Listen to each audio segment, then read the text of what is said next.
Kalau gua bisa balik ya ke usia gua yang 17 tahun, ini adalah beberapa nasihat yang gua akan kasih tahu ke Timothy umur 17 tahun. Kemarin malam itu gue sempat kepikiran untuk bikin video ini, jadi hari ini gue bikinin. Jadi video ini adalah kumpulan mungkin ya bisa dibilang kesalahan dan pelajaran-pelajaran yang gue alami selama gue 24 tahun hidup. 10 tahun berkarya di bidang usaha digital, jadi pengusaha, jadi seorang investor juga. Dan ini yang bisa gue kasih. Ya mungkin teman-teman di sini banyak yang lebih tua dari gue, tapi gue yakin setiap dari kalian yang nonton video ini pasti bisa mendapatkan sesuatu dari akhir video ini. Gue akan bilang ya ke Timothy yang 17 tahun bahwa tenang, lu nggak perlu tahu semua jawabannya. Maksudnya apa? Gue waktu 17 tahun, 18 tahun, bahkan mungkin masih tahun lalu, ya, gue selalu banyak bertanya-tanya tentang apa yang gue sedang kerjakan. Apakah yang gue kerjakan itu benar? Dan apakah yang gue kerjakan itu sesuatu yang gue cintai? Tapi jawabannya adalah gue nggak perlu buru-buru untuk tahu semua jawabannya. Gue tuh orang yang gerasak gerusuk ya. Gue cepet orangnya. Gue akan kasih tahu bahwa tenang ya. Lu yang masih bocah nih, lu masih kecil nih,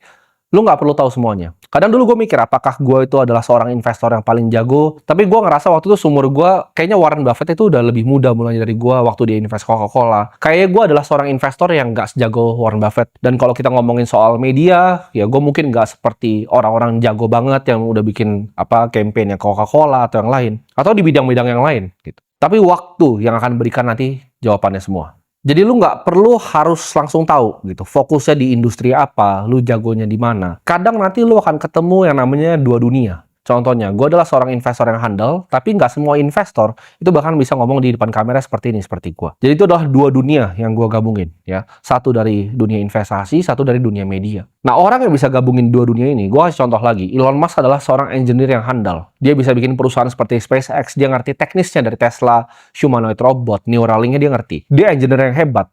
Tapi dia adalah seorang salesman yang lebih hebat lagi sebenarnya. Jadi kalau Elon Musk, kalian suruh gue nih, analisa, dia itu bukan fully engineer. Dia mungkin engineer-nya 30%, 70%-nya adalah sales. Atau misalnya Jeff Bezos, dia adalah dua. Dia adalah orang sistem, dan dia juga adalah sebuah engineer. Jadi banyak orang-orang terkaya di dunia itu yang berhasil menggabungi yang gue sebutnya dua dunia ini. Kadang ada yang bahkan tiga. Lu fokus di satu aja, gue bilang lu bisa jadi yang terhebat. Lu bisa jadi orang yang sukses, lu bisa jadi orang yang kaya. Tapi jawabannya lu harus lihat apa yang kira-kira lu jago, apa yang sebenarnya orang lain bilang lu jago. Bukan dari diri lu sendiri, tapi dari orang lain. Jadi jawabannya adalah waktu, nggak usah buru-buru. Misalnya lo lagi mencari, ya kan, masih bingung, lu kadang masih ngerasa apakah ini hal yang harus gua kerjain. Tenang ya, gua kasih tau lu tenang, nggak usah buru-buru. Gua pas masih umur 17 tahun, ya gue mikir bahwa uang itu adalah segalanya. Jadi apa-apa tuh uang, uang, dan uang. Tapi gue pengen kasih tahu ke kalian semua yang masih mulai ya. Gue paham kalian nonton gue ini, kalian pengen sukses. Tapi kalian harus paham, uang tuh bukan sebuah tujuan akhir. Tapi uang tuh adalah sebuah alat. Percuma ya. Uang itu gak bisa untuk terlalu banyak hal juga sebenarnya. Kalau lu mau ngomong gue di posisi gue sekarang, sama kita ngomong konglomerat, yang mungkin disebut misalnya 9 naga, itu secara kehidupan, itu tidak banyak yang berbeda. Tapi mereka itu bisa tolong jauh lebih banyak orang dibanding gua. Kalian paham dengan apa? Buka lapangan pekerjaan. Perusahaan-perusahaan mereka itu perusahaan yang mengemploy ribuan, bahkan ratusan ribu karyawan. Kalau secara lifestyle mungkin gua rasa nggak terlalu berbeda. Ya, gua bisa beli mobil yang mereka beli, gua bisa punya tempat tinggal yang mereka punya, gua bisa punya semua yang mereka punya. Kalau kita ngomongin secara egois diri sendiri. Tapi kalau untuk ke masyarakat, mereka jauh lebih banyak ya mengerjakannya dibanding gua. Jadi itu, uang itu bukan cuma sekedar untuk diri sendiri. Kalau gue uang untuk diri sendiri, gue matiin kamera ini sekarang dan sudah selesai. Gue pengen bilang ke gue yang dulu, bahwa uang itu adalah sebuah alat, ya, bukan tujuan akhir. Lu mau pakai uangnya untuk apa? Jangan cuma uang, ya, harta yang lu taruh di bank. Gue tuh selalu mikir dulu, harga diri misalnya gue pribadi, itu dari rekening bank yang gue punya. Ketika gue punya 10 miliar pertama, gue senang. 100 miliar pertama, gue lebih senang lagi. 1 triliun, gue ngerasa kayak gue achieve something. Tapi setelah lewat ke jenjang-jenjang berikutnya, gue baru sadar di situ bahwa uang itu bukan cuma sekedar tujuan akhir, ya, tapi alat untuk lu jadi bermanfaat untuk orang lain. Gue akan bilang ke Timothy yang dulu bahwa hidup itu tidak adil. Dulu tuh gue suka tanya kenapa. Kadang misalnya, yang namanya hidup, selalu ada sial yang datang di hidup lo. Gue selalu tanya, kenapa hal ini diizinkan ada di hidup gue? Tapi lama-lama gue, seiring pengalaman gue, ya, diterpa badai, macam-macam lah yang gue udah alami di hidup gue. Kalian yang lihat gue di kamera ini, oh, kesannya nggak pernah ada masalah, sukses-sukses. Enggak, gue itu lebih banyak gagalnya dibanding suksesnya, ya. Gue lebih banyak kesandung, ya, jatuh, kena musibah, dibanding yang kalian lihat nih. sukses seperti sekarang. Jadi jawabannya adalah hidup itu memang tidak adil. Karena lu harus telan nih buat Timothy yang 17 tahun. Lu telan bahwa hidup itu tidak adil. Kadang lu ditampar dari tempat yang lu nggak tahu. Tapi lu harus jadiin itu semua itu jadi bahan pelajaran. Apa yang lu bisa kontrol, lu fokus di situ. Ini penyakit nih dulu gua. Jangan jadi Superman. Gua tuh dulu mikir gua adalah seorang Superman. Ya, 17 tahun, gua mau pegang kameranya sendiri, gua mau ngeditnya sendiri, gue mau bikin agensi gue sendiri, gue jadi akuntannya sendiri, gue orang finance-nya sendiri, ya, gue orang sales-nya sendiri, gue orang marketingnya sendiri, semuanya sendiri, dan sendiri. Di hidup ini lu nggak butuh jadi Superman, tapi lu butuh super team. Jadi jangan bergantung sama diri lu sendiri, karena itu penyakit itu. Jadi orang-orang baru mulai usaha pasti paham. Dia ngerasa karena dia yang paling pintar, dia bisa semuanya, jawabannya enggak. Lu harus bisa delegasi ke orang-orang yang lebih pintar dari lu di bidangnya mereka sendiri-sendiri. Karena nggak ada ya yang jago dalam 10 bidang gitu. Elon Musk aja gue sebut cuma 2, sales dan juga engineering. Dia nggak jago di banyak bidang yang lain. Ketika ada orang yang lebih jago, ya lu serahkan ke orang yang lebih jago. Jangan ngerasa lu mau kokop semuanya sendiri, ya. Karena itu adalah pikiran yang orang-orang baru mulai usaha biasanya. Mereka pikir semuanya bisa dikerjakan sendiri, dan mereka paling jago di semua bidang. Padahal jawabannya tidak, banyak yang lebih jago dari kamu. Jangan hidup untuk disukai banyak orang. Tapi hiduplah untuk bisa menolong banyak orang. Dulu gue mikir gue pengen jadi orang yang bisa disukai sama semua orang. Ya sampai gue nggak menghargai bahkan waktu gue sendiri. Contoh, gue nggak enakan dulu. Tim ini ada acara ini, gue datang. Tim ada ini, gue datang. Gue nggak menghargai diri gue sendiri. Gue pilih jadi people pleaser, senengin semua orang. Tapi gue sadarin itu nggak ada ujungnya. Jadi gue bukan menargetkan diri gue jadi orang yang ibaratnya disukai sama banyak orang. Tapi gimana caranya gue jadi orang yang paling bermanfaat untuk banyak orang. Kalau orang banyak nggak suka sama gue, tapi gue itu bermanfaat untuk banyak orang, itu nggak masalah ya. Gue ngomong dengan tegas seperti ini, gue ngomong fakta yang tegas, namun banyak yang nggak seneng, tapi banyak yang terbantu dan merasa bermanfaat untuk mereka, tugas gue udah selesai di sana.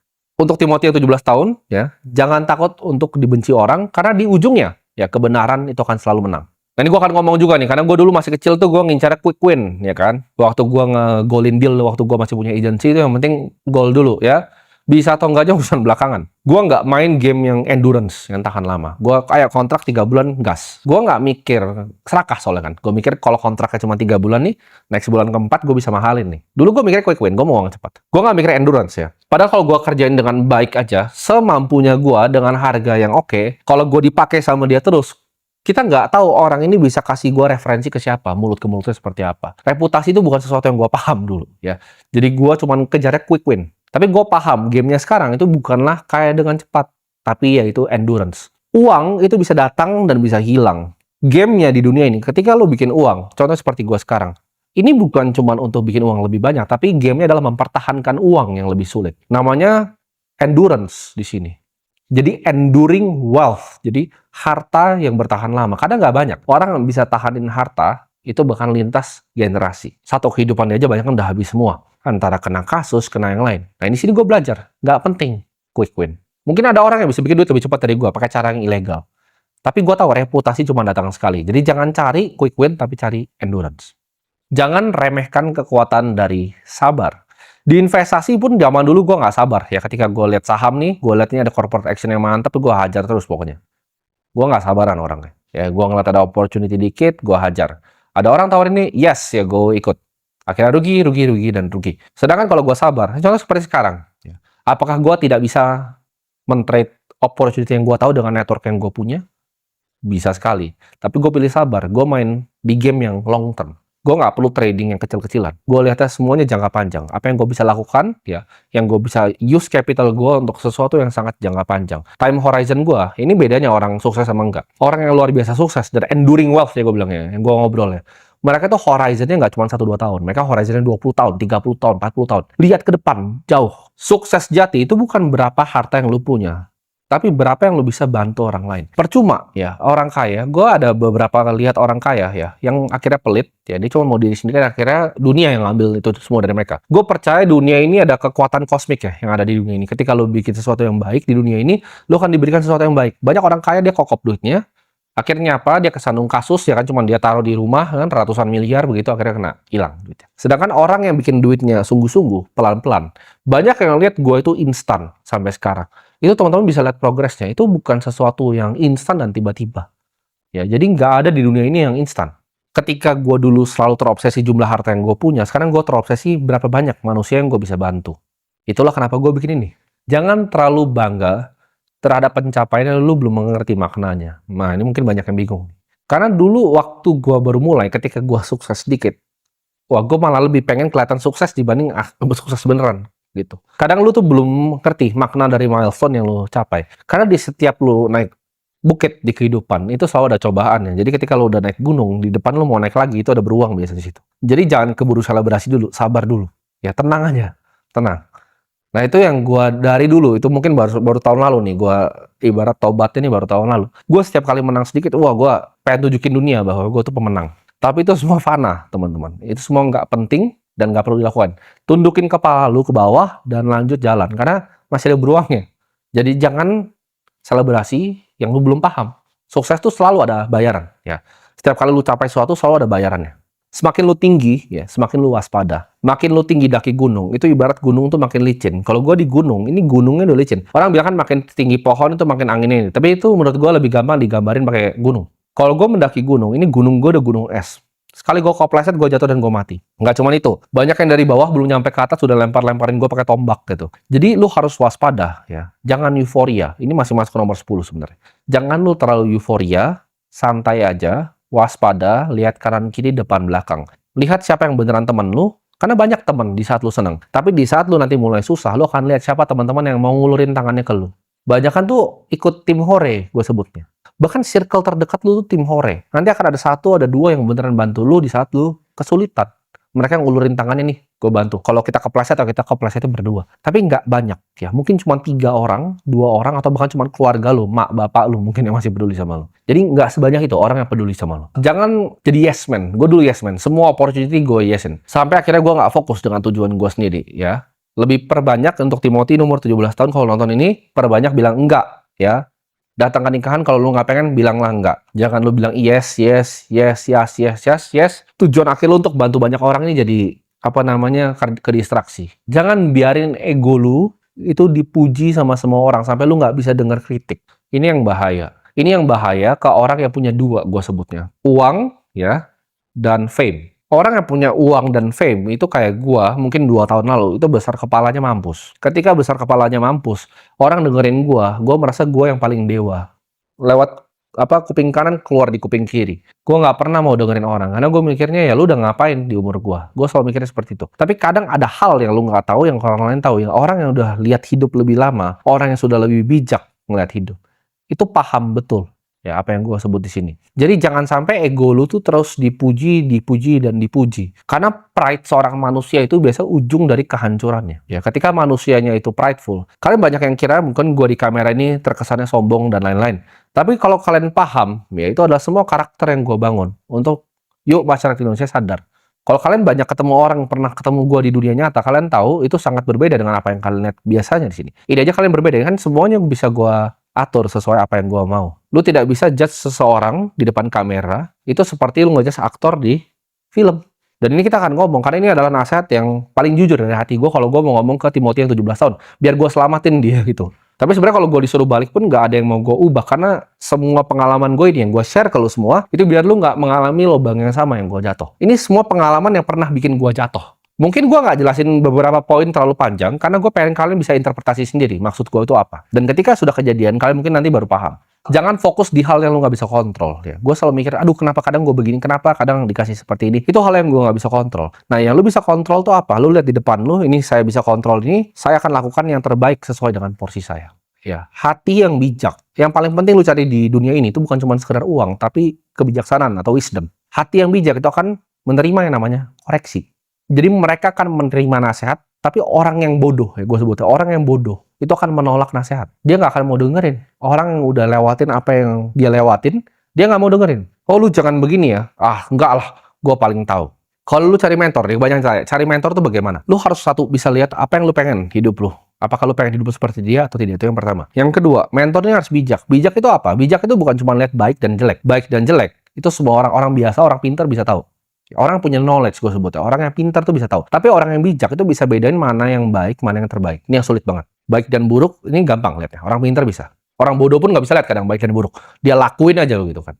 Tapi kalau pilihan di hidup lu antara ini yang baik sama mana yang terbaik, itu butuh mentor. Itu butuh orang yang udah pernah di situ. Ngasih tahu lu, tim lakuin yang ini. Ya, lu jangan begini. Nanti kalau lu begini, lu bisa nyemplung gitu.